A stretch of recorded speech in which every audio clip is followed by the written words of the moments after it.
तो दुनिया भर में लगातार बढ़ते कोरोना संक्रमण के आंकड़े 23 लाख के भी पार गए। भारत में बुधवार को मंगलवार के मुकाबले ज़्यादा मामले देखने को मिले। बुधवार को 60,963 मामले सामने आए। इसके बाद कोरोना संक्रमण के आंकड़े 23 लाख को पार कर गए। वहीं मरने वालों की संख्या को मंगलवार 871 रही। इसको पार करते हुए बुधवार को ये संख्या 834 तक पहुंची।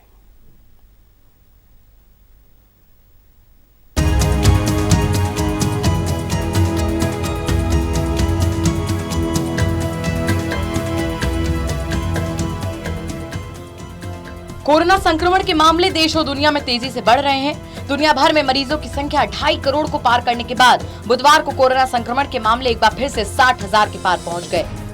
मंगलवार को कोरोना के 53,601 मामले सामने आए थे, जबकि बुधवार को इसके 60,963 मामले सामने आए, जिसके बाद कुल संक्रमित लोगों की संख्या 23,29,638 तक जा पहुंची।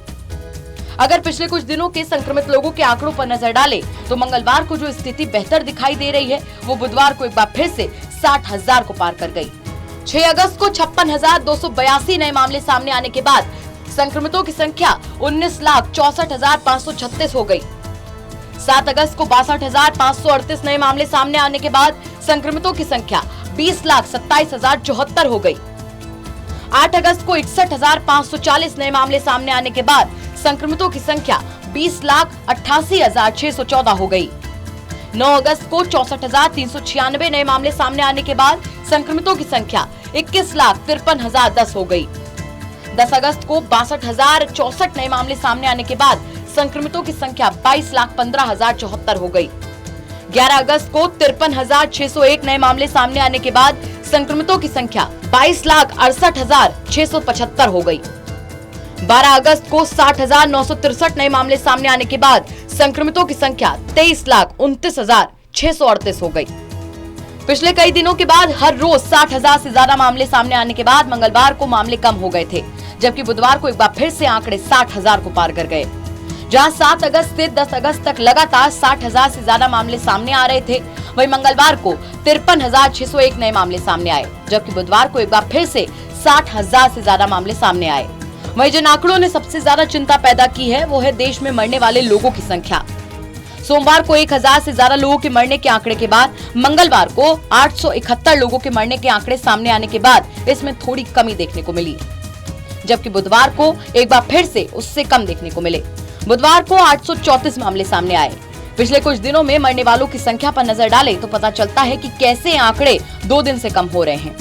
5 अगस्त को 857 मरीजों की मौत के बाद मरने वालों की संख्या 38,938 हो गई। 6 अगस्त को 904 मरीजों की मौत के बाद मरने वालों की संख्या 40,699 हो गई।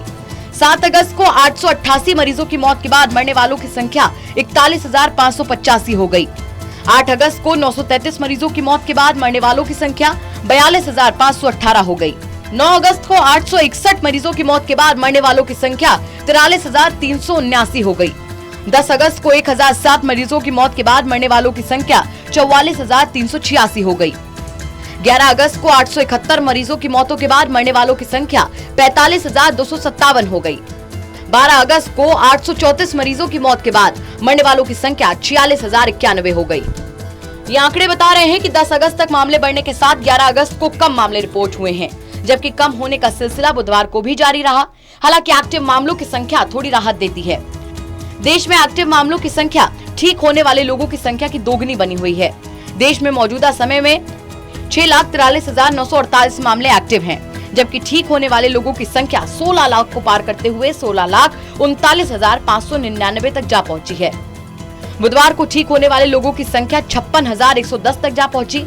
अब देखना ये होगा कि आने वाले दिनों में सरकार मरने वाले लोगों की बढ़ती संख्या पर कैसे नियंत्रण पाती है। Lalit Narayan Kandpal, total news, Delhi.